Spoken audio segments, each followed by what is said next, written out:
Bonjour, c'est Monsieur Abdelkader Al-Khaydar, professeur à la faculté de droit de Marrakech, Université Qadir Riyad, responsable des modules économétrie financière au profit des étudiants semestre 6, parcours financier banque. Donc, l'objectif de cette première vidéo est de vous montrer comment utiliser un certain nombre de formules ou bien d'équations qu'on a bien développées dans le cadre des modèles de régression multiples. On va mettre l'accent dans le cadre de ce premier exercice sur les équations normales, l'estimation des paramètres des modèles par la méthode de Monte-Carlo ordinaire, la matrice des variances-covariances des coefficients, test partiel de coefficients, test d'analyse de la variance, le coefficient de détermination R carré, le coefficient de détermination corrigé R bar carré, le test de signification globale du modèle F-test ou bien le test de Fisher, et enfin une présentation synthétique du modèle estimé. Pour cet exercice, pour ce premier exercice, il cherche à étudier la relation entre trois indices boursiers, à savoir l'indice anglais, l'indice japonais et l'indice américain. Pour cela, nous avons utilisé un extrait, c'est-à-dire une base de données d'une période allant de 1978 jusqu'à 2005. Les données sont trimestrielles, comme vous le voyez dans l'extrait des données. Vous avez ici, comme vous le voyez, nous cherchons dans le cadre de cet exercice,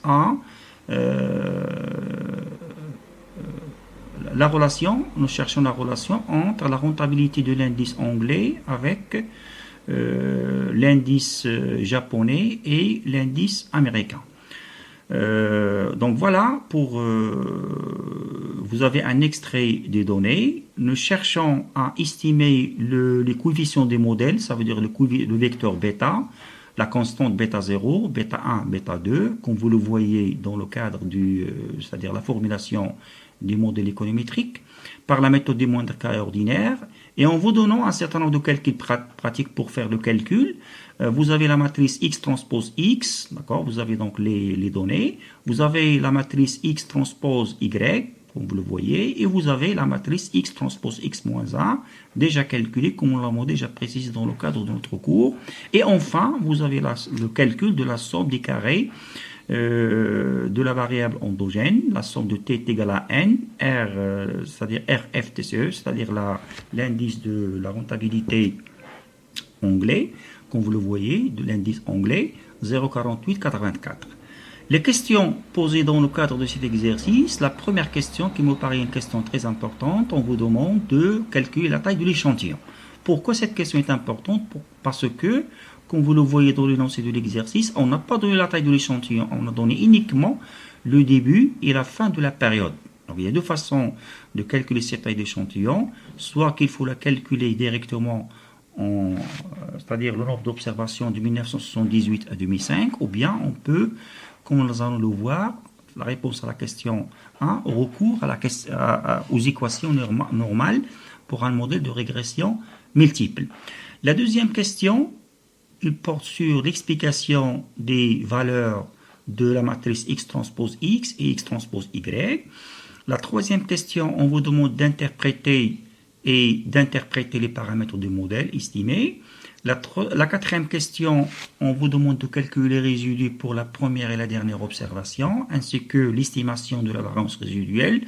On vous donne la somme des carrés des résidus. Voilà. La cinquième question, on vous demande d'estimer la matrice des variances, covariances des coefficients.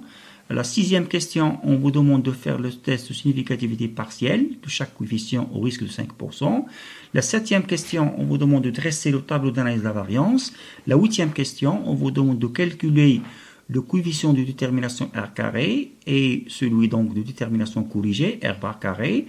La neuvième question, on vous demande de tester le test de signification globale du modèle au risque de 5%. Et enfin, on vous demande de donner une présentation synthétique du modèle estimé. Donc, relativement à la première question qui porte sur la détermination de la taille de l'échantillon, Le recours aux équations normales, c'est un mal nécessaire. Donc je vous rappelle que la forme de la matrice X transpose X, il est donné par cette matrice, et celle de la matrice X transpose Y, il est donné par cette matrice. Donc une simple lecture de cette matrice X transpose X ou bien X transpose Y. Donc si jamais on s'intéresse à un modèle de régression simple, donc je peux très bien, comme nous allons le voir, pour un modèle de régression simple avec une seule variable explicative, je peux utiliser uniquement cette quantité, cette matrice, d'accord? Si jamais on s'intéresse à un modèle de régression multiple, un modèle de régression à deux variables, comme cet exemple-là, donc je peux très bien sélectionner les deux variables exogènes, comme nous allons le voir. Donc je vais sélectionner ces deux valeurs, d'accord? Donc ça c'est la forme de la matrice pour les équations normales pour un modèle de régression avec deux variables exogènes.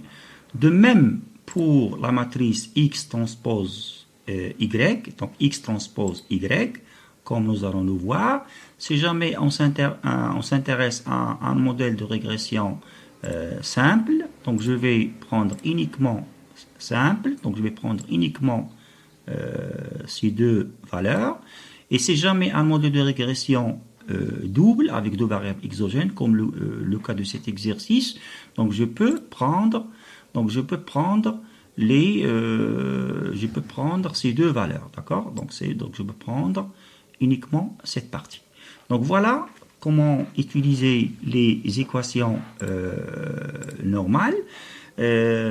Donc voilà, et je vous rappelle aussi que les équations normales sont issues de cette relation. Cette relation, nous l'avons déjà utilisée pour estimer les paramètres du modèle par la méthode du moindre carré ordinaire.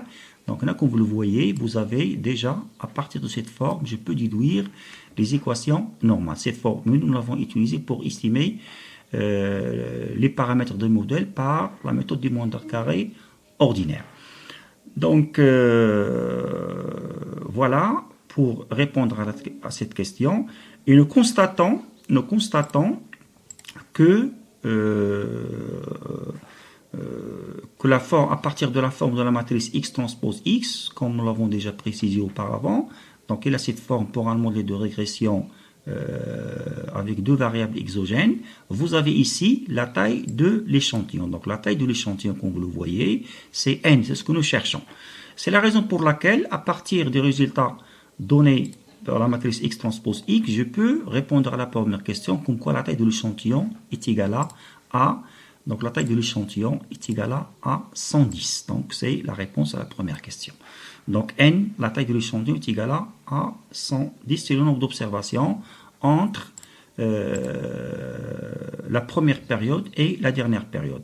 Relativement à la deuxième question qui porte sur l'explication de chaque valeur donnée dans la matrice X transpose X et X transpose Y, si je remplace dans X transpose X et X transpose X et X transpose Y, comme nous l'avons déjà développé auparavant, dans X transpose X et X transpose Y, chaque terme par sa valeur, on peut constater que vous avez ici X1, c'est la rentabilité de l'indice japonais, et X2, c'est la rentabilité de l'indice américain. Donc voilà, si on remplace chaque variable par chaque X1 par le nom de la variable, généralement, vous allez donner une explication sur la matrice X transpose X et la matrice X transpose Y, comme vous le voyez. Donc voilà la troisième question qui porte